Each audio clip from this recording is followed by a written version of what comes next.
Hello everyone, welcome to my YouTube channel. आज हम जेब्लांस की आरेख के बारे में पढ़ेंगे, यानी कि जेब्लांस की डायग्राम के बारे में पढ़ेंगे।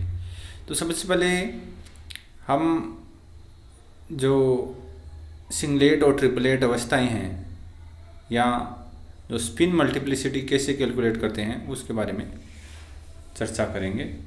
तो जो अणु यदि मूल अवस्था में होता है, ग्राउंड स्टेट में होता है, तो उसको एस नोट से रिप्रेजेंट करते हैं। और एस नोट में क्या होता है कि जो अणु में जो उपस्थित इलेक्ट्रॉन है, यानी कि एस नोट, एस का मतलब सिंगलेट, ये एकक अवस्था में होता है या सिंगलेट अवस्था में होता है। तो इसमें जो यदि अणु, अधिकांश अणुओं में क्या होते हैं कि जो सम इलेक्ट्रॉन होते हैं और उनमें जो इलेक्ट्रॉन होते हैं उनमें वो स्पिन पेयर्ड होते हैं, यानी चक्रण युग्मित होते हैं। और चक्रण युग्मित होने के कारण क्या है, उनका जो टोटल स्पिन है ये एस का मान कितना होगा, टोटल स्पिन कैलकुलेट करेंगे तो एक इलेक्ट्रॉन के कारण प्लस हाफ होता है और दूसरा एंटी पैरेलल होता है तो उसका माइनस हाफ होगा। तो टोटल स्पिन की बात करें तो जीरो आ गया। एस की वैल्यू पुट करेंगे तो यहाँ 2s+1 है, वो क्या होता है, स्पिन मल्टीप्लिसिटी को कैलकुलेट करने के लिए काम आता है, 2s+1। और s क्या है, s है टोटल स्पिन या कुल चक्रण। और टोटल स्पिन निकालने के लिए उनकी सभी जो इलेक्ट्रॉन्स जो मौजूद हैं उनकी स्पिन क्वांटम संख्याओं का योग करेंगे और जो वैल्यू आएगी वो टोटल स्पिन होगी। और उस टोटल स्पिन s का मान रखेंगे 2s+1 में स्पिन, और फिर हम स्पिन मल्टीप्लिसिटी यानी कि चक्रण बहुलता हम कैलकुलेट करेंगे। तो s की वैल्यू 0 रखी, 2 × 0 + 1, तो जो स्पिन मल्टीप्लिसिटी आई वो 1 आई। तो 1 आने से चक्रण बहुलता 1 आई, और इसके लिए कहेंगे उसको एकक मूल अवस्था कहेंगे हिंदी में, और इंग्लिश में बोलेंगे सिंगलेट ग्राउंड स्टेट। क्योंकि सिंगलेट क्यों कहा, क्योंकि स्पिन मल्टीप्लिसिटी कितनी है, 1 है। तो हम स्पिन मल्टीप्लिसिटी या चक्रण बहुलता ज्ञात करने के लिए 2s+1 फॉर्मूला यूज करेंगे, और s है उसमें टोटल स्पिन है। और यदि स्पिन मल्टीप्लिसिटी 1 आती है तो वो अवस्था सिंगलेट स्टेट होती है, और यदि स्पिन मल्टीप्लिसिटी का मान 3 होता है तो उसको ट्रिपलेट स्टेट कहेंगे। तो यहाँ हम इस डायग्राम में देख रहे हैं कि जो ये एस सिंगलेट स्टेट है, तो इसमें जो क्या है कि एक इलेक्ट्रॉन है, वो उसका चक्रण है, वो दोनों इलेक्ट्रॉन हैं उनकी चक्रण विपरीत दिशा में है। और विपरीत दिशा में जब भी होते हैं तो वो सिंगलेट अवस्था होगी, क्योंकि टोटल स्पिन 0 हो जाएगी और स्पिन मल्टीप्लिसिटी 1 आएगी। अब क्या होता है, जब इसमें ये फोटोन, जब एक इलेक्ट्रॉन है वो फोटोन ऑब्जॉर्व करेगा और एक्साइटेड हो जाएगा। एक्साइट होने पर दो परिस्थितियाँ हो सकती हैं।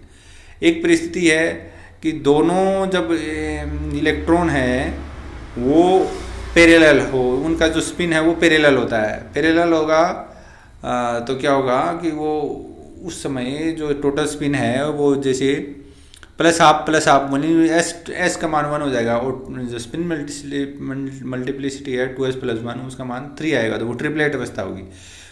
जबकि यदि कोई इलेक्ट्रॉन फोटोन अवशोषित करके उत्तेजित अवस्था में गया तो वहाँ पर यदि उसका स्पिन है वो एंटी पैरेलल है तो टोटल स्पिन फिर भी 0 रहेगी। इसलिए वो अवस्था, क्योंकि स्पिन मल्टीप्लिसिटी 0 आएगी और वो सिंगलेट ही रहेगा, लेकिन वो एक्साइटेड स्टेट है उसकी, तो वो ग्राउंड स्टेट नहीं कहलाएगी, सिंगलेट एक्साइटेड स्टेट होगी। तो हम जब अणु फोटोन का के रूप में ऊर्जा अवशोषित करेगा तो क्या है, वो हाई एक्साइटेड स्टेट में चले जाएगा। दो प्रकार से मैंने बताया, पैरेलल और एंटी पैरेलल हो सकता है। यदि पैरेलल है तो टोटल स्पिन का मान 1 आएगा, जैसे मैंने बताया, और 1 का मान रखेंगे तो 3 आएगा, ट्रिपलेट अवस्था आएगी। और एंटी पैरेलल है तो क्या होगा कि दोनों का जो स्पिन है वो नेगलेक्ट हो जाए, 0 आएगा। 2s की वैल्यू 0 पुट करेंगे तो +1 तो 1 आ जाएगी, तो ये सिंगलेट स्टेट हो जाएगी। उसके पश्चात क्या है कि जो ग्राउंड जो एस नोट है वो ग्राउंड स्टेट है और सिंगलेट स्टेट है। ग्राउंड सिंगलेट स्टेट को प्रदर्शित करेगा। और जितनी भी जो सिंगलेट अवस्थाएं हैं जो उनको क्रम से हम S1 S2 S3 उनकी एनर्जी के अकॉर्डिंग में हम उसको नाम देंगे। S1 S2 S3 सोन ऐसे तक हो जाएगा। और उसी प्रकार से तो S1 S2 S3 है वो क्या है कि प्रथम क्रम से प्रथम द्वितीय तृतीय उत्तेजित सिंगलेट स्टेट है, एक्साइटेड सिंगलेट स्टेट है। और उसी प्रकार से जो T1 है इसमें T नोट नहीं होगा, T1 है T2 T3 ये क्या है प्रथम द्वितीय तृतीय ये उत्तेजित त्रिक अवस्थाएं यानी कि ट्रिपलेट एक्साइटेड स्टेट होते हैं। और अधिकांशतः इलेक्ट्रॉनिक संक्रमण है वो S नोट से S1 या S2 तक ही होते हैं, ज़्यादा नहीं होते। तो क्वांटम यांत्रिकी से बताया गया कि जो ये जो इनमें एनर्जी की बात करें तो सिंगलेट की ऊर्जा है वो ट्रिपलेट से अधिक होती है। तो हम सबसे कम तो S नोट की होगी, ES नोट सबसे कम होगा। लेकिन जैसे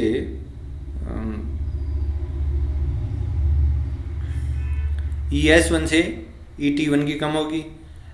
और फिर ये थोड़ा सा यहाँ सिंबल ये नहीं आएगा, ES1 फिर ET1 और ES2 का अलग है, ये बीच में ये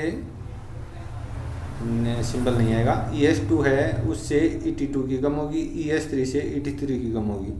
लेकिन ES2 जो S2 वाली या T2 है वो 1 वाले से ज़्यादा होगी, 3 वाले की 2 वाले से ज़्यादा होगी, इस प्रकार से होती है। तो फोटोन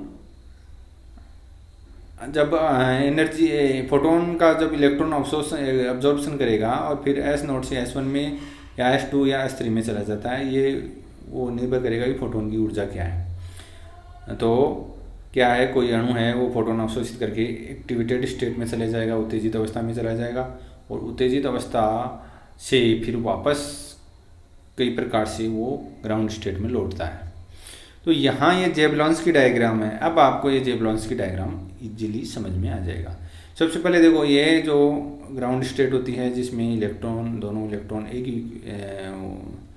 एक ही ऑर्बिटल में हैं, दोनों का जो टोटल स्पिन 0 है और यदि हम उनकी स्पिन मल्टीप्लिसिटी की बात करें तो 1 है। ये सिंगलेट ग्राउंड स्टेट है। अब ये फोटोन का अवशोषित करेगा। अवशोषित करने पर क्या होता है कि जब इसमें सिंगलेट अवस्थाओं में भी कई तरह की ये अवस्थाएं होती है। फर्स्ट सिंगलेट, फिर थोड़ी सी और उससे ऊपर सेकंड सिंगलेट। और ये जो सिंगलेट अवस्थाएं में उनमें क्या है इलेक्ट्रॉन अलग अलग ऑर्बिटल्स में है, लेकिन क्या है कि इनका जो स्पिन है वो एंटी पैरेलल है यानी कि प्रतिसमानांतर है। तो S1 फिर S1 मतलब singlet 1 S1 singlet 2 S2 S3 या S3 की एनर्जी S2 से ज़्यादा होगी और S2 की S1 से ज़्यादा होगी। तो इस प्रकार से ये इलेक्ट्रॉन फोटोन का अवशोषित करके जो मॉलिक्यूल है वो सिंगलेट S1 S2 S3 में जा सकता है। और ये फिर वापस कैसे लौटता है? वापस लौटने के कई सारे सिस्टम है। देखो एक तो होता है इंटरनल कन्वर्जन है और IC, और एक होता है ISC इंटर सिस्टम क्रॉसिंग। तो ये IC क्या होता है? IC मतलब सिंगलेट एक्साइटेड स्टेट से ये ग्राउंड स्टेट में नहीं होकर के जैसे मान लो S3 से S2 में लौटा, S2 से S1 में लौटा, तो यहाँ जो क्या हो रहा है वो स्पिन मल्टीप्लिसिटी चेंज नहीं हो रही है और ये हायर एक्साइटेड स्टेट से लोअर एक्साइटेड स्टेट की तरफ ट्रांजिशन हो रहा है। तो उसको हम इंटरनल कन्वर्जन बोलेंगे, IC बोलेंगे। लेकिन यदि मान लो S2 से T2 में जा रहा है या S1 से T1 में जा रहा है तो यहाँ सिंगलेट से ट्रिपलेट अवस्था में जा रहा है, तो इसको बोलेंगे क्योंकि यहाँ स्पिन मल्टीप्लिसिटी चेंज हो गई इसलिए इसको इंटरसिस्टम क्रॉसिंग कहा जाएगा। और इधर ये जो ट्रिपलेट अवस्थाएं हैं T1 है T2 है T3 है, तो ये T1, T2 और T3। तो इनमें क्या है, ट्रिपलेट अवस्थाएं क्यों हुई कि स्पिन मल्टीप्लिसिटी 3 हुई। 3 क्यों हुई, टोटल स्पिन है, टोटल स्पिन का मान 1 हुआ है और 2s+1 में रखेंगे तो 3 आएगा, तो स्पिन मल्टीप्लिसिटी 3 है, इसलिए ट्रिपलेट है। और ट्रिपलेट में भी बहुत सारी एक्साइटेड स्टेट होती है, तो T1, T2, T3। और ये मॉलिक्यूल है वो S2 से T2 में आ सकता है, S3 से T3 में, इसी प्रकार से S1 से T1 में आता है, तो इसको इंटरसिस्टम क्रॉसिंग कहा जाता है। और इंटरनल कन्वर्जन और इंटरसिस्टम क्रॉसिंग दोनों नॉन रेडिएटिव ट्रांजिशन कहा जाता है। इनको विकिरण रहित संक्रमण कहा जाता है, क्योंकि इसमें विकिरणों का केवल ऊष्मा का लॉस होता है, हीट का लॉस होता है, लेकिन रेडिएशन नहीं निकलते। अब S1 से यदि S0 में आता है या T1 से S0 में आता है तो इनमें क्या है, रेडिएशंस निकलते हैं। तो S1 से S0 में जब आता है तो उसको फ्लोरेसेंस कहते हैं, यानी कि प्रतिदीप्ति कहते हैं। और यदि T1 से S0 में आता है तो उसको फास्फोरेसेंस यानी कि उसको स्फुरदीप्ति कहते हैं। तो इस प्रकार से ये इनमें यदि एक्साइटेड स्टेट की बात करें, सबसे स्थायी अवस्था तो S0 हो गई। एक्साइटेड स्टेट में सबसे स्थायी होता है वो ट्रिपलेट 1 होती है, क्योंकि ट्रिपलेट 1 की एनर्जी है वो S1 से भी कम है। और ट्रिपलेट का स्थायी होने के कारण ये इसकी जो हाफ लाइफ है या इनका इसकी आयु है वो थोड़ी ज़्यादा होगी, इसलिए फास्फोरेसेंस ये प्रदर्शित करता है। अब आगे देखते हैं विकिरण रहित संक्रमण। विकिरण रहित संक्रमण मैंने 2 बताया था, नॉन रेडिएटिव ट्रांजिशन इनको बोलते हैं। ये कब होता है, ये जब होता है कि जैसे उच्च उत्तेजित अवस्था से, जैसे S3 या S2 से S1 में आता है तो इसको IC बोलते हैं, इंटरनल कन्वर्जन करेंगे। या स्पिन मल्टीप्लिसिटी भी चेंज हुई, IC और ISC दोनों मिला करके विकिरण रहित ट्रांजिशन यानी नॉन रेडिएटिव ट्रांजिशन कहते हैं। इनमें जो S1 है, S1 यानी कि सिंगलेट एक्साइड स्टेट है, यानी कि उनका या जो IC जो प्रोसेस है इंटरनल कन्वर्जन वो बहुत कम समय में होती है, 10⁻⁻11 सेकंड में, इससे भी कम समय में होती है। तो ये जो प्रोसेस है वो 10⁻⁻9 से लेकर 10⁻⁻11 सेकंड तक होती है। और जो दूसरा है इंटरसिस्टम क्रॉसिंग, इनमें क्या है, स्पिन मल्टीप्लिसिटी है वो चेंज हो जाती है, सिंगलेट से ट्रिपलेट में चेंज हो गया, लेकिन ये भी नॉन रेडिएटिव ट्रांजिशन है। और इनमें के उसमें उत्सर्जन होगा लेकिन विकिरण उत्सर्जित नहीं होंगे। और इनकी जो स्पीड है वो थोड़ी कम, 10⁻⁻9 से 10⁻⁻2 सेकेंड तक का समय लगता है, इसमें इंटरसिस्टम क्रॉसिंग में, ISC में। अब आगे देते हैं प्रतिदीप्ति। प्रतिदीप्ति मैंने बताया फ्लोरेसेंस कब है, जब S1 से S0 में आता है तो कोई अणु है वो S1 यानी कि एकक उत्तेजित अवस्था है उससे, या ये इसमें S1 से ही S0 में आता है तब ये होती है, ये T1 गलत लिखा हुआ है यहाँ। तो इस संक्रमण से क्या है, विकिरण रूप से उसका ऊर्जा का उत्सर्जन होगा। तो S1 से S0 आएगा तो उसको प्रतिदीप्ति कहेंगे, फ्लोरेसेंस, और ये इसमें 10⁻⁻8 सेकेंड लगेगा। और इस प्रकार से जब अणु है वो S1 से S0 में आता है तो उसको प्रतिदीप्ति उत्सर्जन कहते हैं, 10⁻⁻8 सेकेंड लगता है। और इस संक्रमण में उत्सर्जित विकिरण को प्रतिदीप्ति कहते हैं। और ये जो प्रतिदीप्ति होती है उसमें क्या होता है, जब इसका जो T1 ये बहुत कम समय के लिए होता है, जब तक प्रकाश पड़ेगा उस मटेरियल पर तब तक क्या विकिरण का उत्सर्जन होता है, उस जब जैसे ही प्रकाश बंद होता है उस विकिरणों का उत्सर्जन बंद हो जाता है। फिर है फास्फोरेसेंस में क्या, T1 से, जैसे पहले S1 है, S1 से ISC द्वारा T1 में जाएगा। T1 उत्तेजित अवस्था से क्या है, यदि मूल एकक ग्राउंड सिंगलेट स्टेट S0 में लौटता है तो ऊर्जा का उत्सर्जन विकिरण के रूप में होगा, उसको फास्फोरेसेंस कहेंगे।